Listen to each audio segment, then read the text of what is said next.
One of my favorite podcasts has always been Harvard Business Review's Ideacast, which Sarah Green Carmichael hosted for many years. I had the opportunity to meet Sarah here in Boston in 2019, and she kindly accepted my invitation to be a guest on my podcast. We talk about many wide-ranging topics, including women at work, climate change, leadership, and of course, her experience as a host of Ideacast.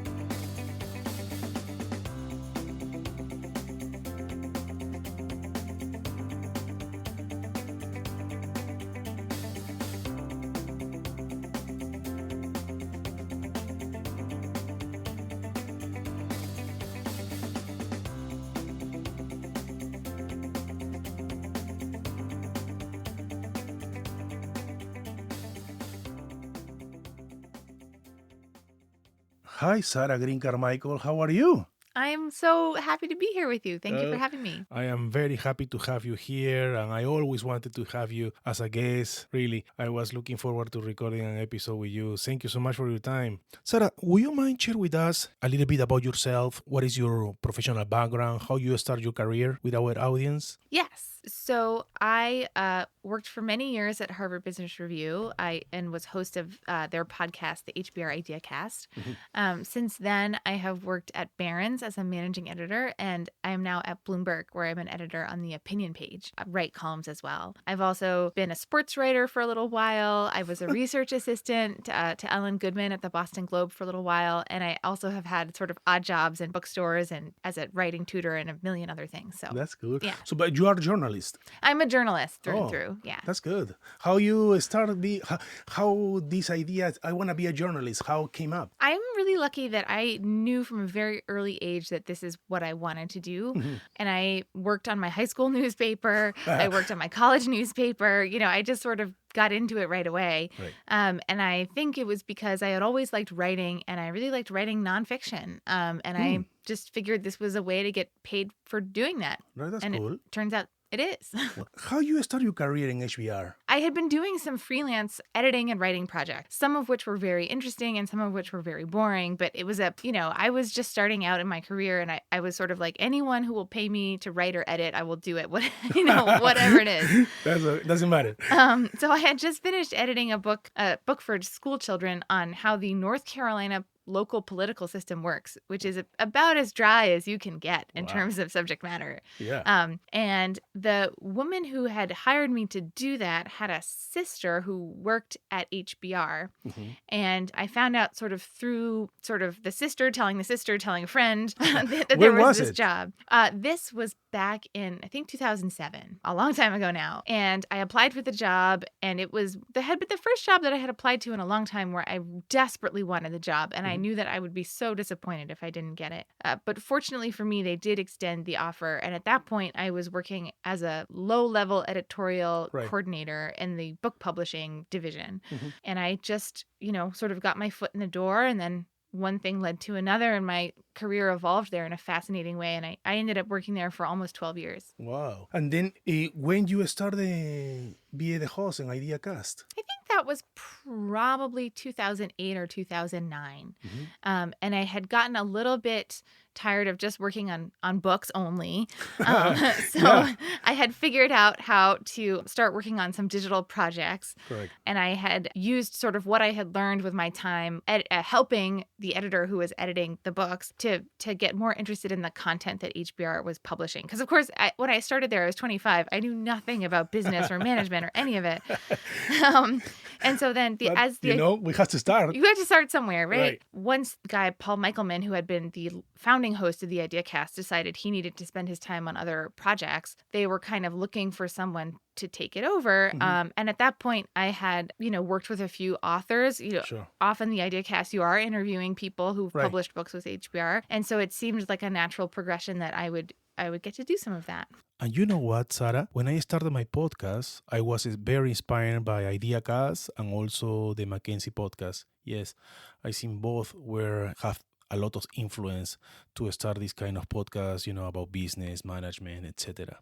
And now, Sarah, how you feel being a guest in a podcast? It Because is in many super years being weird. a host, you know? I know it is. It's a little weird. I'm sort of getting used to it, but it is. I would much rather be asking you questions than trying to answer them. Yes. That's cool. Speaking about guests, do you have any experience while you were the host? Probably a funny thing or awkward situation or like you want to share with us? Do you have any? I bet you have a plenty of experience. You know, any experience? Well, it's funny. I got fairly used to interviewing people who were, CEOs or big Correct. business thought leaders, or, you sort of just, it is what it is. And at first you're nervous, but then you kind of get over it. But there was one point when I've been doing the IdeaCast for years where we were interviewing a very famous American mountaineer whose name is Rick Ridgway, who had co-authored an HBR article about sustainability and sort of green business practices. And as a sort of amateur hiker myself, I was completely nervous because, I mean, I'll never be a CEO, whatever. It's fine. I don't, it's outside of my wheelhouse. Correct. But to be sitting down with the first American to summit K2 without supplemental oxygen, and I was like, I might have been meeting the Beatles. I was so nervous. And I found his name really hard to pronounce. Every time I practiced it, instead of Rick Ridgway, I said Wick Widgway. And I just thought, which way? Wick Widgway, like a cartoon character. And I just thought, like, you cannot say that when you meet him. And I was so nervous. And I think you probably can hear it on the tape. But we sort of bumbled through the interview and it was totally fine. But afterwards, my producer was like, next time you're going to be really nervous, just tell me. No, it's sometimes, it's, I don't know, but we are human beings, and we have to have some kind of nervous sometimes, Yes.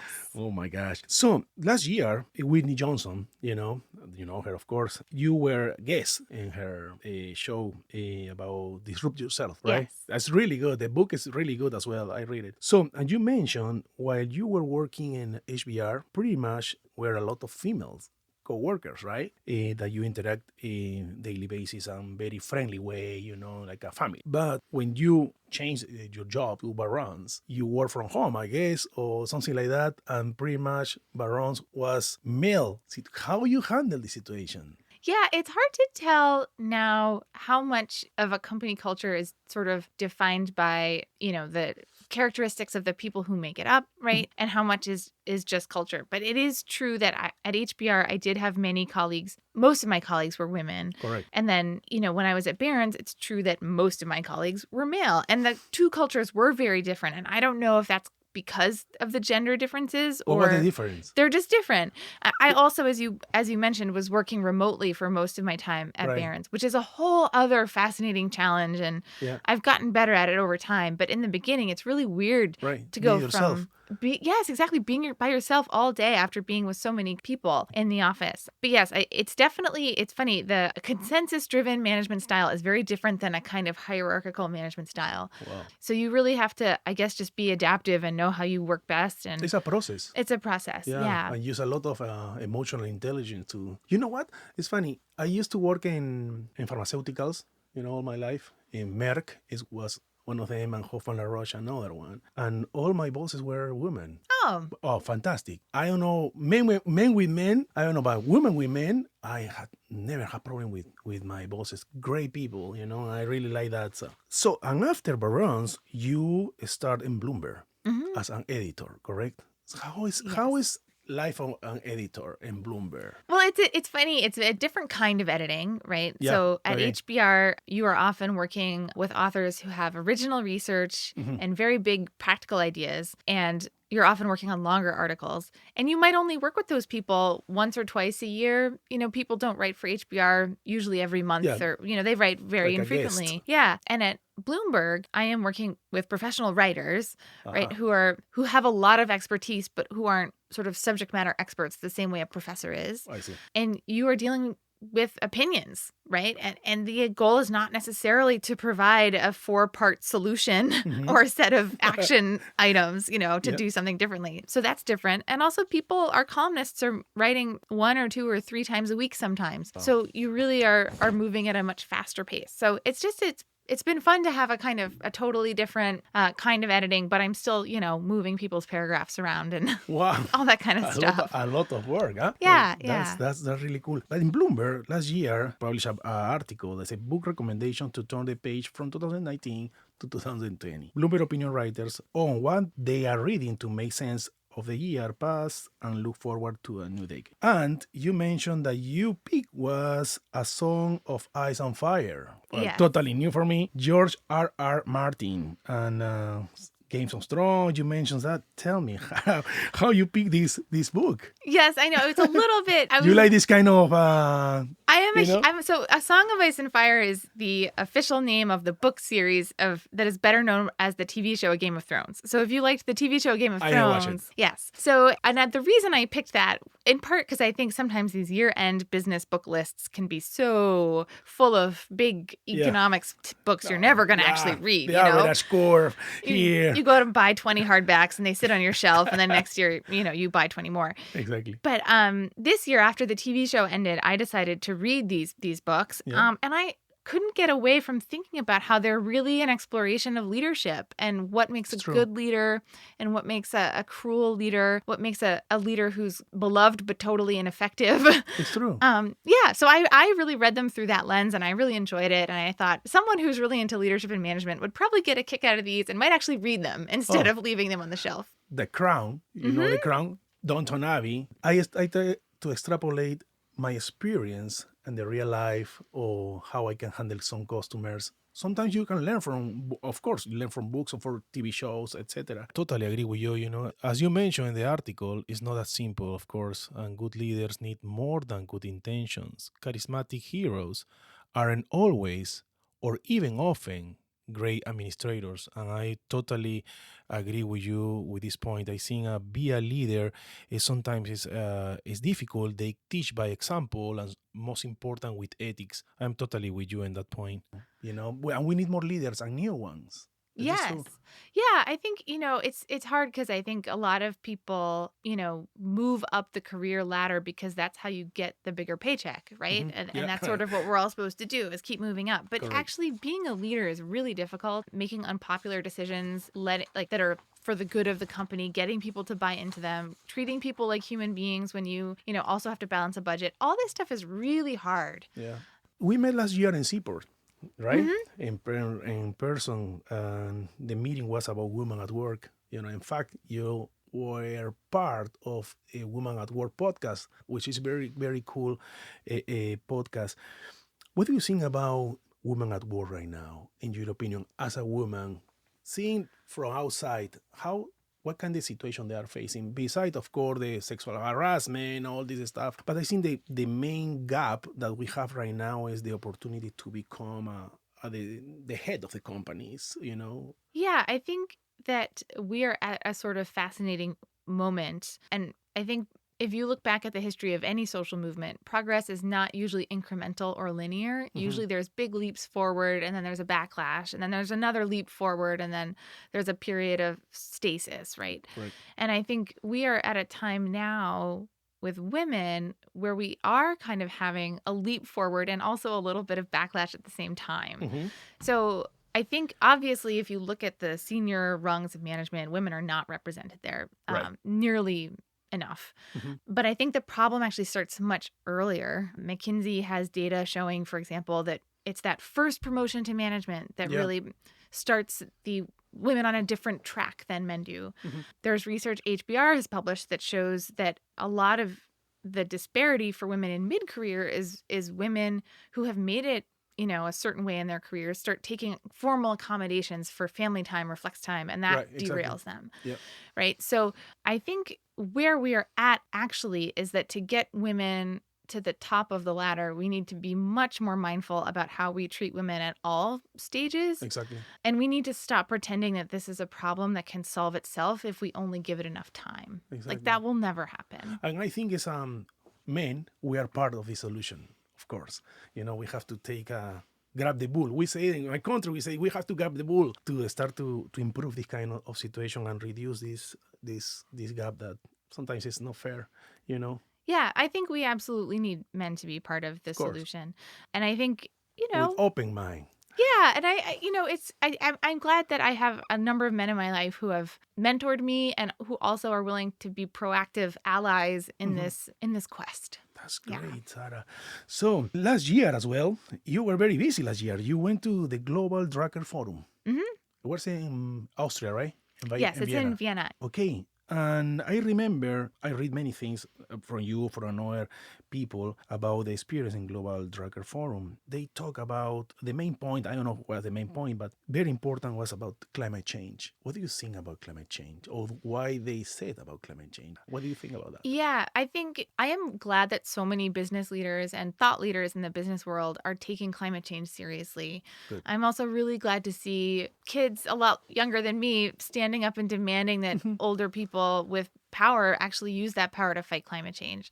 I think what is missing is the political part of fighting climate change. All the time.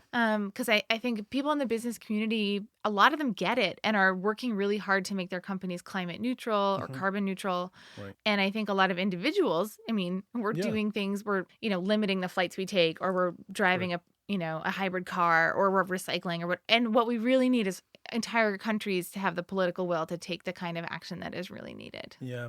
I don't know if you watch the documentary of Leonardo DiCaprio with Before the Flood. Was really good, and he talked with President Obama, and he said that he's happy. President Obama said that he's happy right now. People is understanding a little bit more and more and more about climate change, and it's about time and educate. You have to work in education about climate change. And in fact, as you mentioned right now, kids like a Greta Thunberg, and all the movement that she created is, working in progress. And today, Jeff Bezos just announced it, that he's donating money from Amazon to work towards the climate change and reduce all the carbon things, which is fantastic, I guess. That you mentioned the leadership has to take the steps, the first step to that. But politics is always the dark side. I know. It's much easier when you are the head of a company that you have total control over to say, we're going to be carbon neutral, or we're going to be waste neutral. And you do it. And you just do it. And Walmart has actually done a lot on this, where they will really squeeze their supply chain to try to get the waste out of their supply chain, which is good for the planet, right? So, Right. But if you are a politician who's hoping to get reelected, perhaps you don't feel that you have the power to really push that. On the other hand, I would hope that as this crisis becomes more and more obvious, politicians feel that they have no choice but to try to solve it. Do you think that many companies are taking seriously climate change? Small, medium, and large ones? It's lumpy. I think it's lumpy. I think some really big ones like Microsoft, Right. Walmart, Amazon, you just mentioned, Right. are trying to figure out ways to do their part as green as they can. Yeah. But I think there's other companies that are happy to just keep burning fossil fuels and will do so until they are regulated not to. Yeah, exactly. It's a long travel, I think so. Well, Sarah, we are almost done with this nice conversation. I don't know if you would like to add anything or share with my audience, final thoughts that you would like to share with us. I would just say, as a sort of follow-up to the climate change conversation, Great. I would just say that the best way I know to de-stress in these stressful times is to take a walk outside.